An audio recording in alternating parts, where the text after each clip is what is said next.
Pas liburan kemarin, banyak banget saudara yang minta dirakitin PC. Ya, mereka tahu mungkin saya sering rakit PC, jadi oke lah, saya coba kasih saran dan akhirnya ada satu PC yang menurut saya menarik ya. Salah satunya yang di bawah saya ini nih. Dia tuh udah nonton referensi rakit PC sebelum lebaran tahun kemarin ya. Dia ngumpulin uangnya sampai akhirnya bulan Desember kemarin ketemu saya langsung dan minta rakitin PC-nya. Dia udah punya spek sendiri dan dia punya budgetnya 22 juta dan speknya seperti ini. Tolong rakitin semaksimal mungkin. Terus saya lihat speknya. Wah, spek seperti ini, tapi budgetnya kok banyak banget gitu kan. Akhirnya dia minta saran, gimana supaya lebih murah, bisa nggak? Ah, gampang banget gitu kan. Ya udah, saya coba searching di Tokopedia, akhirnya nemu dengan budget yang dia inginkan, totalnya sekitar 17 jutaan, hampir 18 juta. Terus saudara saya bilang, wih, keren banget, hebat gitu, bisa ngerakit PC, harganya bisa lebih murah gitu. Padahal kan ilmunya bukan hebat gitu, karena ya memang komponennya sekarang udah pada turun gitu kan dibandingkan sebelum lebaran tahun kemarin gitu kan. Oke, jadi ini saat yang tepat sekali untuk rakit PC di tahun awal 2023 ya. Kita langsung saja bacakan speknya ya. Kenapa menggunakan komponen ini? Oke, yang pertama tentunya si prosesornya. Di sini saya menggunakan Ryzen 7 5700X. Dia punya 8 core, 16 thread dan bisa di overclock juga. Harganya sekarang tuh sekitar 3 juta lebih sedikit lah. Nah, dulu ini harganya 4 jutaan ya. Jadi ini bisa lebih irit sekitar 900 ribuan. Tuh kan ini prosesor aja sekarang udah turun. Kalau misalnya kita beli yang Ryzen 7 5800X juga bisa juga sih. Cuman harganya bedanya 1 juta. Padahal performa si Ryzen 7 5700X ini kita bisa tuning, bisa overclock, atau bahkan bisa kita aktifkan PBO-nya supaya bisa lebih maksimum performanya. Wih, keren ya. Oke, ini prosesornya. Terus yang keduanya, di sini saya menggunakan motherboardnya series B550 dari ASRock Riptide. Nah, kenapa pilih ini? Menurut saya di seri si Riptide ini tuh fiturnya banyak banget.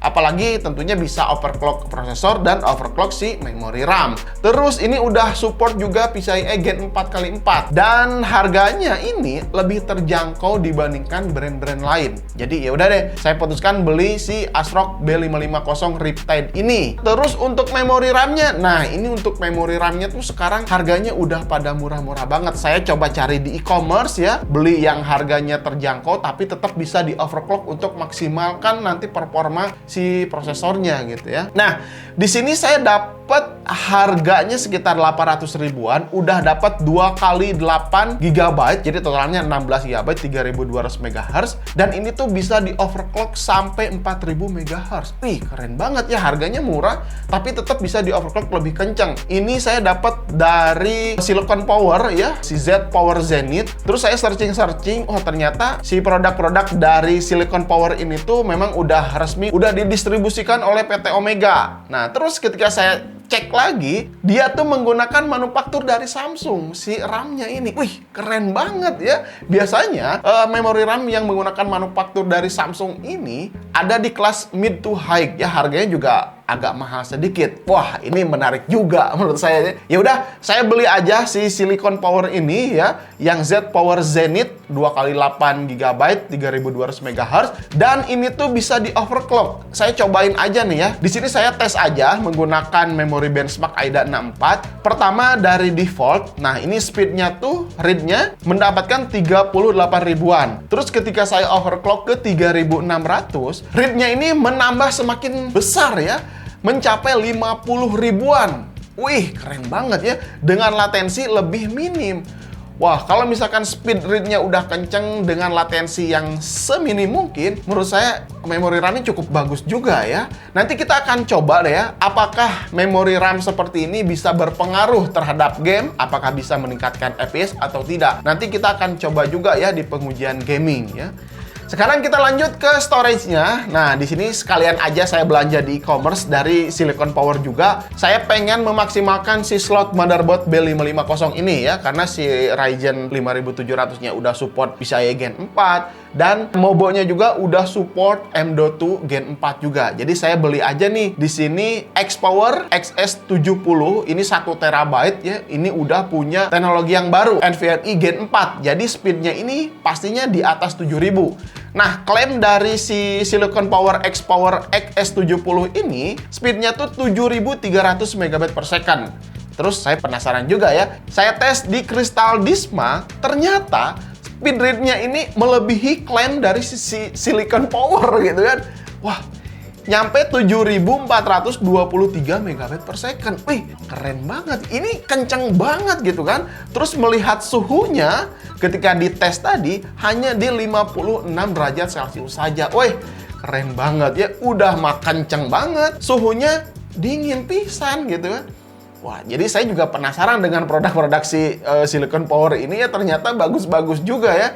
Melihat body quality-nya, nah ini si X Power PCIe Gen 4x4 ini penuh dengan heatsink ya. Dari bawahnya ada heatsink, di atasnya juga ada sirip heatsinknya. Ya mungkin ini yang membantu si NVMe ini bekerja dengan maksimal ya. Speednya bisa lebih kenceng dan suhunya ternyata bisa lebih adem.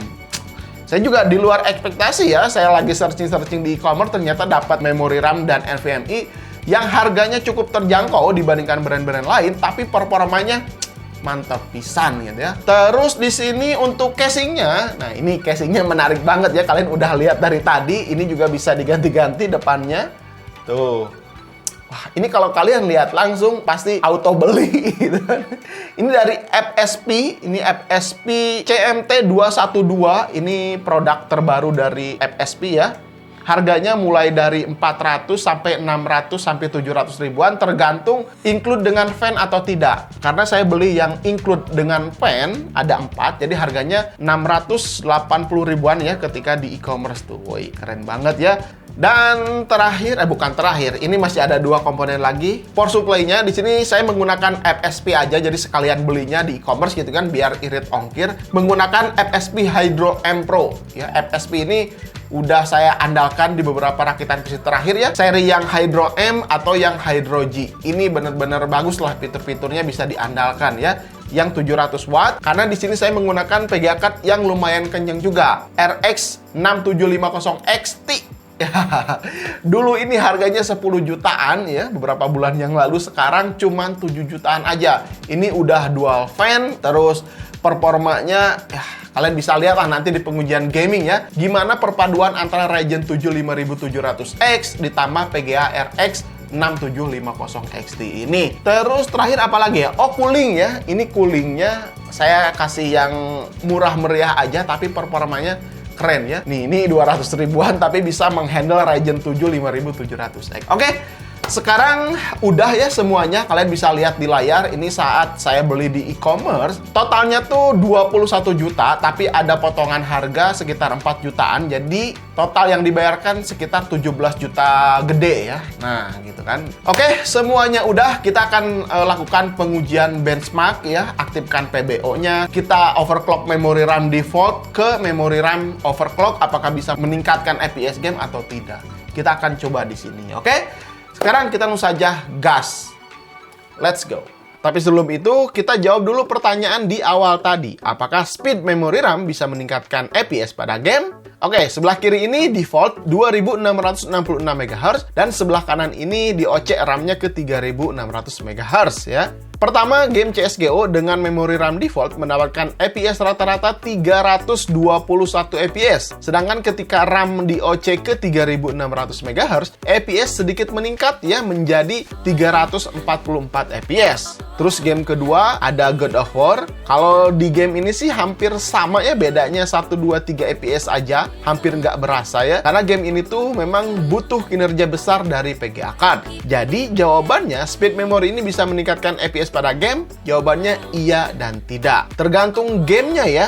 Jika game ringan seperti game e-sport, CSGO, Dota 2, tentunya FPS ini bisa meningkat ketika speed memory lebih kencang. Tapi jika gamenya berat, perlu power besar dari PGA card, tentunya ini tidak menambah FPS. Ya paling yang berpengaruh sih seperti loading pada game, booting Windows, multitasking, tentunya berasa sekali ya ketika memori kenceng. Oke, cukup jawabannya ya. Sekarang kita akan tes game pada PC ini. Saya Ryzen 7 5700X default dan Ryzen 7 5700X dalam kondisi PBO aktif beserta speed RAM DOC ke 3600 MHz. Game pertama Horizon Zero Dawn, resolusi 1080p, presetnya Ultimate. Ini game termasuk berat apalagi di preset rata kanan. Tapi FPS yang didapat pada PC ini rata-rata udah tinggi ya, 138 FPS. Ini dalam kondisi PBO aktif dan RAM di overclock ke 3600 MHz. Ketika default rata-rata hanya di 132 FPS ya. Ya lumayan ada peningkatan walaupun tipis ya karena settingan di BIOS PBO-nya ini di-enablekan. Terus game kedua ada Cyberpunk 2077, resolusi 1080p, presetnya Ultra, FSR-nya mode quality ya. FPS tentu mendapatkan tinggi di sini ketika menjalankan benchmark. Suhu PG masih adem di 62 derajat Celciusan, suhu prosesor juga masih wajar ya, 69 sampai 70 derajat Celcius. Ya maklum ya, cooler 200 ribuan,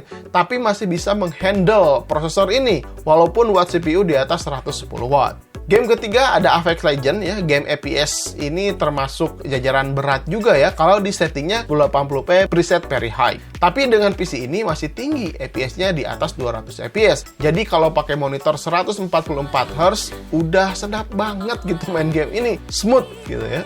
Game selanjutnya ada God of War, resolusi 1080p, saya tes tanpa FSR dulu ya. FPS di sini hanya di 80 sampai 90 FPS-an. Namun ketika diaktifkan FSR-nya di quality ya, bisa naik menjadi 100-an FPS lebih. Wih, keren ya FSR di sini ya. Di game God of War ini penggunaan memori RAM cukup tinggi ya, nyentuh 10 GB tuh kan. Kalian bisa lihat di pojok kanan atas ya. Ya memang game ini tuh menguras performa PC game ini. Tambahan aja nih ya, saya coba benchmark Cinebench ketika PC ini default dan PBO aktif serta memori RAM DOC ke 3600 MHz. Cinebench R20 ketika default mendapatkan 5171 poin, sedangkan ketika PBO dan OC RAM meningkat mendapatkan 5769 poin. Terus begitu juga di Cinebench R23 ini looping 10 menit ya. Ketika default ini skornya 13.221 poin dan ketika PBO dan OC RAM meningkat menjadi 13.897 poin. Oke, bagaimana menurut kalian setelah tadi melihat performanya? Menurut saya sih dengan budget 17 juta awal tahun 2023 ini, performa PC ini udah kenceng banget ya. Ryzen 7 gitu loh. Terus RX 6750. Ini kan paduan yang cukup bagus saya. Mau main game, mau main streaming, live streaming, terus editing, udah dilibas kayaknya pakai PC ini gitu kan. Kalau awal tahun lalu ya, rakitan PC ini bisa nyampe 24 juta, 25 juta ya. Tapi di awal tahun sekarang hoki lah ya, yang rakit PC sekarang harganya udah pada murah. Keren banget lah ya. Terus ya memorinya saya juga lumayan cukup terkejut ya dengan si Silicon Power ini. Harganya yang cukup terjangkau, tapi performa overclocknya ternyata cukup mantap juga ya. Terus di sini saya juga beli beberapa RAM juga. Ini versi yang lebih murahnya lagi tanpa heatsinknya dari Silicon Power, dan ada NVMe ini yang 512 GB. Ini yang lebih murahnya dibandingkan si S70 yang udah dipakai di sini. Karena kan ada beberapa saudara saya juga yang minta rakitin PC tapi budgetnya lebih murah daripada ini. Jadi ya udah saya pakai NVMe yang lebih terjangkau dan memori RAM yang lebih terjangkau juga, karena ya kita lihat juga gitu kan budgetnya berapa nih, nggak terlalu mahal, pakai komponen yang lebih murah juga gitu ya.